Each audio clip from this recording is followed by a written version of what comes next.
আহ, আমার নাম ডক্টর অক্ষয় কুমার সরকার। আপনারা অনেকেই চেনেন আমাকে। আমি মূলত চিংড়ি নিয়ে পড়াশোনা করেছি এবং চিংড়ি নিয়েই কাজ করেছি এবং কাজ করছি প্রায় 30 বছরের মতো সময় হচ্ছে আমার কাজ করার বয়স। তো আমি আজকে আপনাদের একটা কথা বলবো, সে বিষয়টা হচ্ছে যে চিংড়ির খাদ্যাভ্যাস। এটা আমাদের খুবই জানা জরুরি, কারণ আমরা যদি খাদ্যাভ্যাসে না জানি তাহলে খাদ্য ব্যবস্থাপনা করব কি করে। চিংড়ি মূলত মানে সব ধরনের সর্বভোগ প্রাণী, এরা সব ধরনের খাবার খায়।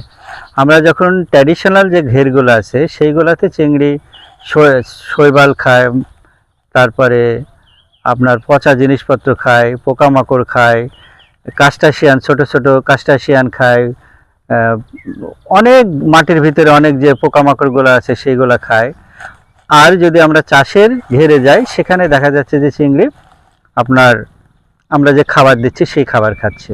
তাহলে এই সব খাবারগুলো কিন্তু প্রোটিন, কার্বোহাইড্রেট এবং ফ্যাট সমৃদ্ধ। এখন এই খাবারগুলা কিভাবে খায়? চিংড়ি মূলত তার সংবেদনশীল অংশের মাধ্যমে অ্যান্টিনা বা অ্যান্টিলোরের মাধ্যমে খাবারটা প্রথমে শনাক্ত করার পরে হাঁটার পা বা ওয়াকিং লেগ এবং মুখভঙ্গের সাহায্যে এটা তার ভিতরে নেয়। এটা তার মূলত খাদ্য। এখন চিংড়ি কোথায় খায়? চিংড়ি হচ্ছে নিশাচর প্রাণী, এরা রাত্রে বেশি খায়। আমরা যে ফিড দেই 3 থেকে 5 বার বা 6 বারও অনেক পুকুরে অনেক ঘেরে আমরা দেই, কিন্তু আমাদের মনে রাখতে হবে যে আমাদের খাবার দিতে হবে সন্ধ্যার পরে বেশি, রাত্রে আরও বেশি খায়। তাহলে আবার যে গলদাতে খাবার আমরা যদি দিনের বেলা দিই খাবে কম, সেই ক্ষেত্রে আমাদের রাত্রে দিতে হবে, যেহেতু চিংড়ি নিশাচর প্রাণী।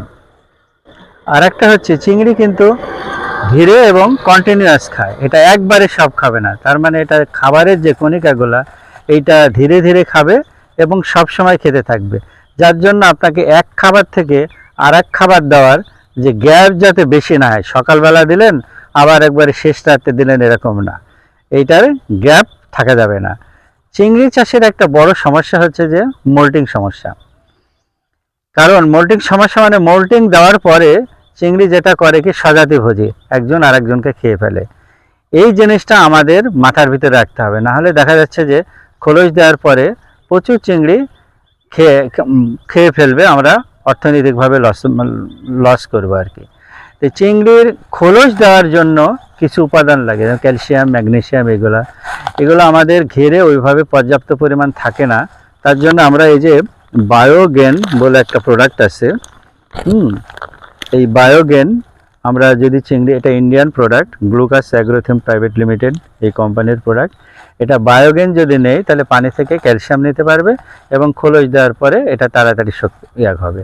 আবার খোলস দেওয়ার সময় চিংড়ি মাছগুলো খুব নরম থাকে, যার জন্যে খোলস দিতে প্রচণ্ড শক্তিও দেয় হয়। তো এর জন্য আর একটা প্রোডাক্ট আছে, দেখেন অ্যাকুয়ামিন। এই অ্যাকুয়ামিন যদি দেওয়া যায় তাহলে এই অ্যাকুয়ামিনের ভিতরে vitamin, mineral, premix, amino acid এবং একটা সামুদ্রিক গাছের নির্যাস আছে। এইগুলো যদি দেন তাহলে দেখা যাবে যে খোলস দিতে যে শক্তি হয়, ব্যয় হয়, এবং খোলস দেওয়ার পরে মাছ প্রচুর খায়, তাহলে ওই সময় মাছের খাবারগুলা, মাছের শক্তিগুলা যে ব্যয় হলো সেটা পুনরুদ্ধার হবে এবং মাছ আরও বেশি খাবে, শক্তিশালী হবে। আর একটা প্রোবায়োটিক আছে, এই আমাদের প্রফিট নামে একটা প্রোবায়োটিক আছে। এই প্রোবায়োটিকটা যদি আপনারা নিয়মিত দেন তাহলে পানির মানে ওয়াটার প্যারামিটারগুলো সঠিক থাকবে। মূলত এই 3টা প্রোডাক্টই যদি নিয়মিত দেন তাহলে চিংড়ির খাবার ব্যবস্থাপনার সঙ্গে, চিংড়ি যে কোনো চিংড়ি দিবেন না, খাবার ব্যবস্থার সঙ্গে এগুলোর সামঞ্জস্য থাকবে এবং মানে চিংড়ির গ্রোথ সঠিক থাকবে। তো এর জন্যই চিংড়ির খাদ্যাভ্যাসটা আমাদের জানা খুবই দরকার। তাহলে ফাইনালি আমরা কি জানলাম?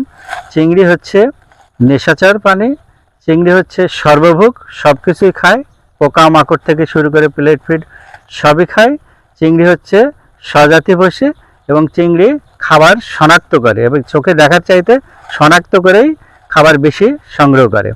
তাহলে এই বিষয়গুলো আমরা জানলাম এবং সেইভাবে আমরা আমাদের পুকুরের বা ঘেরের খাবার ব্যবস্থাপনা ঠিক রাখবো। এইটাই হচ্ছে আমার মূল কথা। ধন্যবাদ সবাইকে।